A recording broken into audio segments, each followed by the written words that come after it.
श्रीमद् भागवत महापुराण अष्टम स्कंध छठा अध्याय। इस अध्याय के अंतर्गत आज आप सुनेंगे देवताओं और दैत्यों का मिलकर समुद्र मंथन के लिए उद्योग करना। श्री सुखदेव जी कहते हैं, हे परीक्षित, जब देवताओं ने सर्वशक्तिमान भगवान श्री हरि की इस प्रकार स्तुति की, तब वे उनके बीच में ही प्रकट हो गए। उनके शरीर की प्रभा ऐसी थी मानो हजारों सूर्य एक साथ ही उग गए हों। भगवान की इस प्रभा से सभी देवताओं की आंखें चौंधिया गई। वे भगवान को तो क्या, आकाश, दिशाएं, पृथ्वी और अपने शरीर को भी न देख सके। केवल भगवान शंकर और ब्रह्मा जी ने उस छवि का दर्शन किया। बड़ी ही सुंदर झांकी थी। मरकतमणि, पन्ने के समान स्वच्छ श्यामल शरीर, कमल के भीतरी भाग के समान सुकुमार नेत्रों में लाल लाल डोरियां और चमकते हुए सुनहरे रंग का रेशमी पीतांबर। सर्वांग सुंदर शरीर के रोम रोम से प्रसन्नता फूटी पड़ती थी। धनुष के समान टेढ़ी भौहें और बड़ा ही सुंदर मुख। सिर पर महामणिमय किरीट और भुजाओं में बाजूबंद, कानों के झलकते हुए कुंडलों की चमक पड़ने से कपोल और भी सुंदर हो उठते थे, जिससे मुख कमल खिल उठता था। कमर में करधनी की लड़ियां, हाथों में कंगन, गले में हार और चरणों में नूपुर शोभायमान थे। वक्षस्थल पर लक्ष्मी और गले में कौस्तुभमणि तथा बनमाला सुशोभित थी। भगवान के निज अस्त्र सुदर्शन चक्र आदि मूर्तमान होकर के उनकी सेवा कर रहे थे।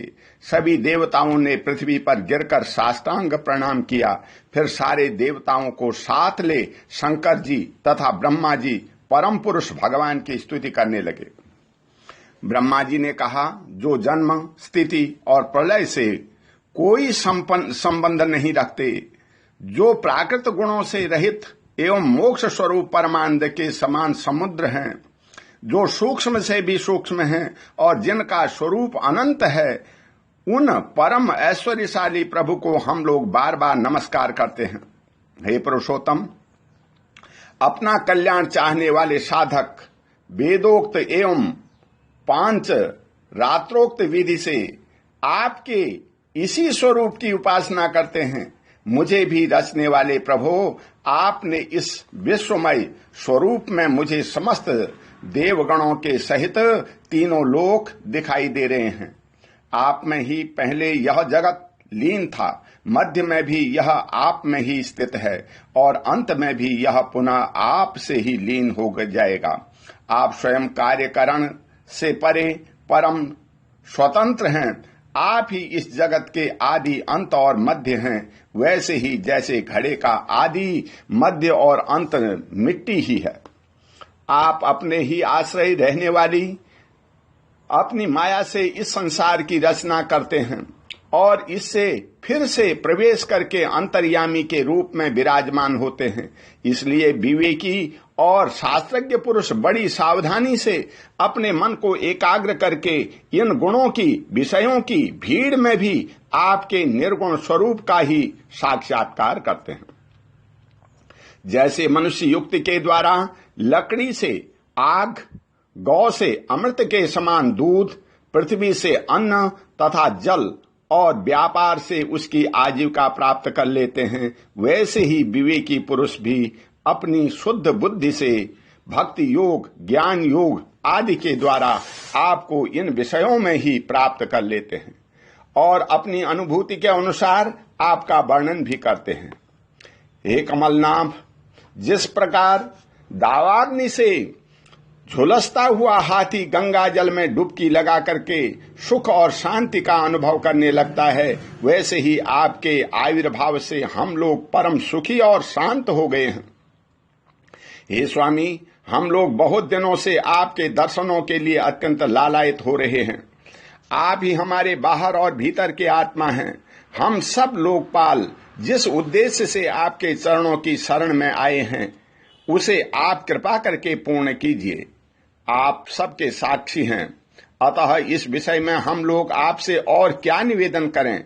हे प्रभु, मैं शंकर जी, अन्य देवता, ऋषि और दक्ष आदि प्रजापति सबके सब अग्नि से अलग हुई चिनगारी की तरह आपसे के ही अंश हैं और अपने को आपसे अलग मानते हैं। ऐसी स्थिति में हे प्रभु, हम लोग समझ ही क्या सकते हैं? ब्राह्मण और देवताओं के कल्याण के लिए जो कुछ करना आवश्यक हो उसका आदेश आप ही दीजिए और आप वैसा स्वयं कर भी दीजिए। श्री सुखदेव जी कहते हैं, ब्रह्मा आदि देवताओं ने इस प्रकार स्तुति करके अपनी सारी इंद्रियां रोक ली और सब बड़ी सावधानी के साथ हाथ जोड़कर खड़े हो गए। उनकी स्तुति सुनकर और उसी प्रकार उनके हृदय की बात जानकर भगवान मेघ के समान गंभीर वाणी से बोले, हे परीक्षित, समस्त देवताओं के तथा जगत के एकमात्र स्वामी भगवान अकेले ही उनका सब कार्य करने में समर्थ थे। फिर भी समुद्र मंथन आदि लीलाओं के द्वारा विहार करने की इच्छा से वे देवताओं को संबोधित करके इस प्रकार कहने लगे। श्री भगवान ने कहा, ब्रह्मा, शंकर और देवताओं, तुम लोग सावधान होकर मेरी सलाह सुनो। तुम्हारे कल्याण का यही उपाय है। इस समय असुरों पर काल की कृपा है, इसलिए जब तक तुम्हारे अभ्युदय और उन्नति का समय नहीं आता तब तक तुम दैत्य और दानवों के पास जाकर के उनसे संधि कर लो। हे देवताओं, कोई बड़ा कार्य करना हो तो शत्रुओं से भी मेल मिलाप कर लेना चाहिए। यह बात अवश्य है कि काम बन जाने पर उनके साथ सांप और चूहे वाला बर्ताव कर सकते हैं। तुम लोग बिना विलंब के अमृत निकलने का प्रयत्न करो। उसे पी लेने पर मरने वाला प्राणी भी अमर हो जाता है। इससे क्षीर सागर में सब प्रकार के घास, तिनके, लताएं और औषधियां डाल दो। फिर तुम लोग मंद्रांचल की मथानी और बासुकी नाग की नेति बना करके मेरी सहायता से समुद्र का मंथन करो। अब आलस्य और प्रमाद का समय नहीं है। हे देवताओं, विश्वास रखो। दैत्यों को तो मिलेगा केवल श्रम और क्लेश, परंतु फल मिलेगा तुम्ही लोगों को। हे देवताओं, असुर लोग तुमसे जो जो चाहें सब स्वीकार कर लो। शांति से सब काम बन जाते हैं। क्रोध करने से कुछ नहीं होता। पहले समुद्र से कालकूट विष निकलेगा, इससे डरना नहीं। और किसी भी वस्तु के लिए कभी भी लोभ न करना। पहले तो किसी वस्तु की कामना ही नहीं करनी चाहिए, परंतु यदि कामना हो और वह पूरी न हो तो क्रोध तो करना ही नहीं चाहिए। श्री सुखदेव जी कहते हैं, हे परीक्षित, देवताओं को यह आदेश देकर पुरुषोत्तम भगवान उनके बीच में ही अंतर्ध्यान हो गए। वे सर्वशक्तिमान एवं परम स्वतंत्र जो ठहरे, उनकी लीला का रहस्य कौन समझे। उनके चले जाने पर ब्रह्मा और शंकर ने फिर से भगवान को नमस्कार किया और वे अपने अपने लोकों को चले गए। तदंतर इंद्रादि देवता राजा बलि के पास गए। देवताओं को बिना अस्त्र शस्त्र के सामने आते देख देव सेनापतियों के मन में बड़ा क्षोभ हुआ। उन्होंने देवताओं को पकड़ लेना चाहा, परंतु दैत्यराज बलि संधि और विरोध के अवसर को जानने वाले एवं पवित्र कीर्ति से संपन्न थे। उन्होंने दैत्यों को वैसा करने से रोक दिया। इसके बाद देवता लोग बलि के पास पहुंचे। बलि ने तीनों लोगों को जीत लिया था।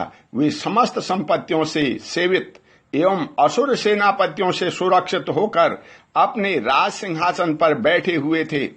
बुद्धिमान इंद्र ने बड़ी मधुर वाणी से समझाते हुए राजा बलि से वे सब बातें कही जिनकी शिक्षा स्वयं भगवान ने उन्हीं को दे दी थी।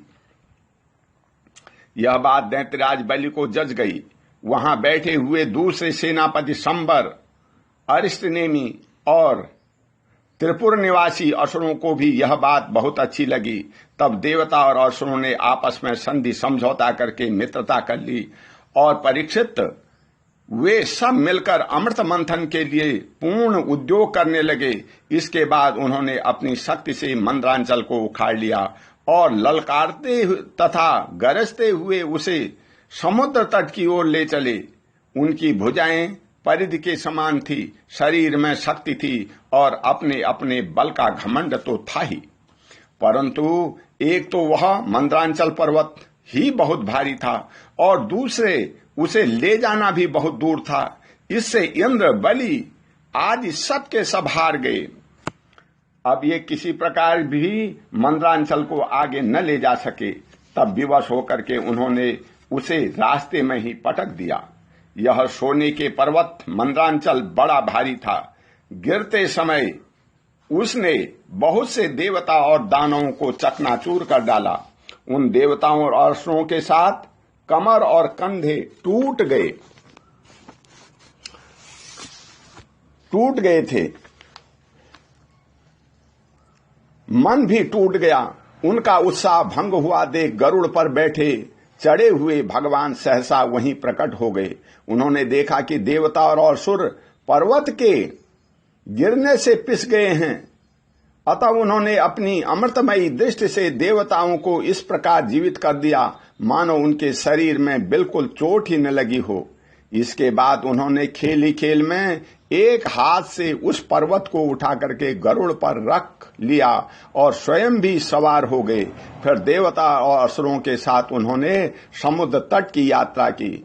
हे पक्षीराज, गरुड़ ने समुद्र के तट पर पर्वत को उतार दिया। फिर भगवान के विदा करने पर गरुड़ जी वहां से चले गए। ओम शांति। बोल श्री कृष्ण भगवान की जय।